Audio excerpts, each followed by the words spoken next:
사랑하는 성도 여러분, 오늘은 지난 8월 23일 주일에 주신 데살로니가전서 1장 1절부터 10절에서 기도하며 감사할 수 있도록 이란 제목으로 말씀의 산책을 진행합니다.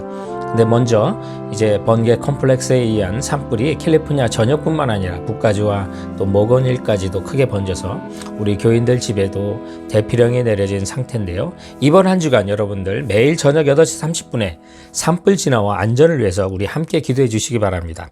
그리고 이번 주와 다음 주는 산불로 야외 산책을 나갈 수가 없어서 2주 전에 산책을 나갔던 시원한 바닷가 영상으로 진행하도록 하고요. 오늘은 카멜 남쪽 해안 산책로인 가라파타 스테이트 파크 블러프 트레일에서 시원한 영상과 함께 말씀의 산책을 인도하도록 하겠습니다. 지난 주일의 말씀은 쿠바의 10년 독립전쟁과 그 독립전쟁이 시작됐던 그리고 독립선언문이 처음으로 낭독됐던 쿠바 남쪽 도시인 야라시의 상징이 된 타이노족의 추장인 아투에이 추장의 이야기로 시작했습니다. 이 아투에이 추장이 남긴 유명한 말이 있었죠. 저들이 가는 천국이라면 나는 안 가겠소.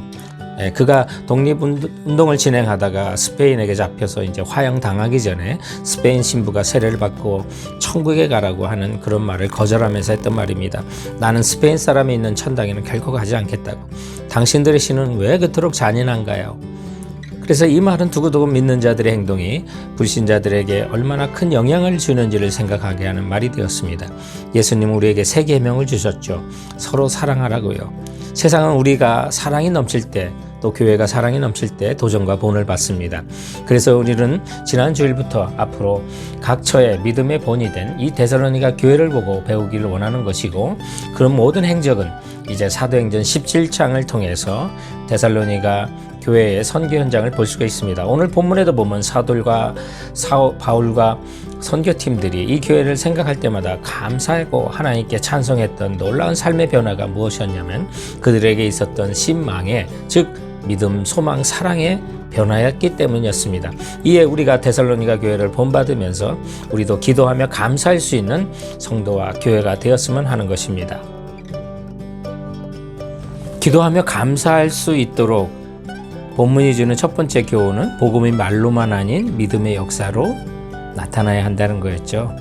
사도 바울이 기도하며 데살로니가 교회를 생각할 때 감사했던 첫 번째는 3절에 보니까 너희의 믿음의 역사라고 그랬어요. NIV에는 work produced faith라고 번역했는데 프로듀스라는 말이 제작자, 만들어내는 사람이란 말이잖아요. 그래서 믿음을 가진 증거를 만들어 보여줬다는 뜻이고요. 이런 증거를 만드는 살아있는 믿음은요, 당연히 하나님 말씀에서 오는 거죠. 본문 5절에 보면 데살로니가 교회가 분명한 복음이 성령의 능력으로 전파되었고 6절을 보면 그들이 성령의 기쁨으로 이 말씀을 받았다고 그랬어요. 교회가요, 다른 모든 세속적인 공동체와 구별되는 것은 하나님의 말씀에 그 믿음의 근거를 두고 있기 때문입니다. 성경을 말씀은요, 우리가 그 말씀 속에서 거듭나 그리스도인이 된다고 가르치고요. 그리고 우리가 이 말씀에 의해서 영적으로 자라는 거예요. 예수님께서 당신의 제자들에게 주신 가장 큰 선물도 요한복음 17장 8절에 보면 바로 말씀이었어요. 그래서 우리 성도들이 모일 때마다 우리들의 이야기하는 것도 중요하지만 하나님 무엇보다도 하나님 말씀 나누는 이유가 거기 있는 거고요. 그리고 지금 우리가 수요일에 이 말씀의 산책을 통해 주일에 주신 말씀을 다시 묵상하는 이유도 여기에 있는 거죠. 데살로니가 교인들은요 5절에 이는 우리 복음이 너에게 말로만 이룬 것이 아니라 또한 능력과 성령과 큰 확신으로 된 것이라고 말하는데 이렇게 능력과 성령과 큰 확신으로 말씀을 받은 이유는요 그리고 그렇게 짧은 기일 안에 복음의 좋은 열매를 거둔 이유를 우리는 데살로니가전서 2장 13절에서 찾을 수 있는데요 그 말씀을 보면 이러므로 우리가 하나님께 끊임없이 감사함은 너희가 우리에게 들은 바 하나님의 말씀을 받을 때 사람의 말로 받지 아니하고 하나님의 말씀으로 받음이니 진실로 그러하도다. 이 말씀이 또한 너희 믿는 자 가운데서 역사하느니라. 예, 바로 사람의 말로 받은 것이 아니라 하나님 말씀으로 받았고 그래서 이 말씀이 믿는 자 그들 가운데서 역사했기 때문인 것이요. 그러므로 성도 여러분, 우리도 하나님 말씀을 이와 같은 마음으로 좀 받았으면 좋겠어요. 그래서 복음이 말로만 아닌 믿음의 역사로 나타나도록 간절한 마음으로 말씀을 받는 자 되기 바랍니다. 기도하며 감사할 수 있도록 하기 위해서 본문이 주는 두 번째 교훈은 말씀의 순종함이 사랑의 수고로 나타나도록 하자는 거였죠. 데살로니가 교인들이요, 능력과 성령과 큰 확신 가운데 믿음으로 받은 그 말씀에는요, 사랑의 수고가 있어도요, 사랑의 또한 희생이 있어도 순종했던 것을 보게 되죠. 그래서 사도 바울이 기도할 때마다 감사했던 것이 3절에 보면 사랑의 수고였다고 말하고 있어요. 여기 수고라는 말이 엄청난 노력을 기울여진 고생이라는 그런 뜻을 갖고 있고요. 그래서 사랑에는 희생적 대가가 함께 들어간다는 거죠.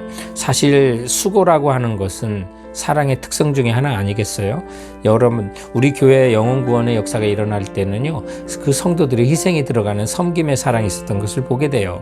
데살로니가 교회들 당연히 그렇게 했죠. 그래서 바울과 이것은 전도자들이 그런 모본을 보였어요. 그래서 본문의 6절과 7절에 보면 또 너희는 많은 환난 가운데 성령의 기쁨으로 말씀을 받아 우리와 주를 본받는 자가 되었으니 그러므로 너희가 마게도냐와 아가야에 있는 모든 믿는 자의 본이 되었느니라 말해요. 그래서 사실 많은 환난이 있었는데 그러면 나부터 사자고 아우성인데요. 저들은 서로를 세우고 서로에게 본을 보여줬어요. 그런데 그 본은 바울과 또 전도자의 일행을 통해서 배웠고 예수님을 통해서 배웠다고, 그래서 본문에 우리와 주를 본받았다고 말하고 있어요. 그래서 지도자들이 먼저 본을 보이는 것이 중요하되고요. 그리고 지도자들의 본을 볼 수 없다면 성도 여러분, 진정한 모델이신 예수님을 본받으면 되는 거예요. 지난 주일에 보면 2차 세계대전 때 포악한 나치의 군대가 유럽을 유린하고 있을 때 폴란드의 작은 마을 학교에 그 가슴에 별을 달고 있는 유대인들 아이를 체포해 갈 때 그들을 보호하고 껴안고 마침내 함께 가스실에서 숨진 코르자크 선생님에 대한 이야기를 나눴는데요. 그리고 2차 세계대전이 끝난 후에 예루살렘의 야드바셈이라고 하는 그 박물관 앞에는 겁에 질리 떨고 있는 제자들을 두 팔로 껴안고 있는 이 코르자크 선생님의 동상을 세워 그를 영원히 기리는 것을 보잖아요. 사랑은 큰 수고든 작은 수고든지 세상에 감동을 주고요. 또 복음에 그 주님께 돌아오는 사람들을 그걸 만드는 밑거름이 되는 거예요. 그래서 우리도 주님의 능력의 말씀에 순종하고 사랑으로 수고함으로 복음의 아름다운 열매에 도전하는 성도가 되길 바랍니다. 기도하며 감사할 수 있도록 하기 위해서 본문이 주는 세 번째 교훈은 주 오심을 기다림이 소망의 인내로 드러내자라고 하는 부분이었어요. 사도 바울 전도팀들이 기도할 때 항상 이 교회를 생각하며 감사했던 세 번째는 3절에 보니까 소망의 인내가 있었어요. 여기 인내라고 하는 것은 뭐뭐 아래서 머물다, 뭐뭐 아래서 살아남다라는 뜻이거든요. 그래서 무겁고 답답한 압력이 눌려 있으면서도 거기에 깔려 죽지 않고 끝까지 살아남는 것을 뜻하는 단어예요. 어떻게 이것이 가능할까요? 바라는 소망이 있기 때문이라는 거죠. 데살로니가 교회는요, 주님 오심을 특별한 열정으로 기다리던 교회였어요. 그래서 본문 10절에 그들이 신앙에는 정말 재림의 신앙이 중요한 신앙이었구나를 알 수 있는데, 또 죽은 자들 가운데서 다시 살리신 그의 아들이 하늘로부터 강림하실 것을 너희가 어떻게 기다리는지를 말하니 이는 장래의 노하심에서 우리를 건지시는 예수시라고 말하고 있어요. 성경이 가르치는 종말 신앙의 본질이 무엇인지 아세요? 내가 오늘 이 세상을 떠나도 주님 앞에 부끄러움 없이 서도록 하게 하는 거예요. 그래서 데살로니가 전서의 결론이 5장 23절인데요. 너희의 온 영과 혼과 몸이 우리 주 예수 그리스도께서 강림하실 때에 흠없게 보존되기를 원하노라. 그래서 언제라도 우리는 내 인생이 끝날 수 있다는 것을 준비하고 사는 것. 이것이 종말 신앙의 본질이죠. 그것이 주님께서 재림을 가르치시면서 그날을 비밀로 붙이신 이유가 되는 거고요.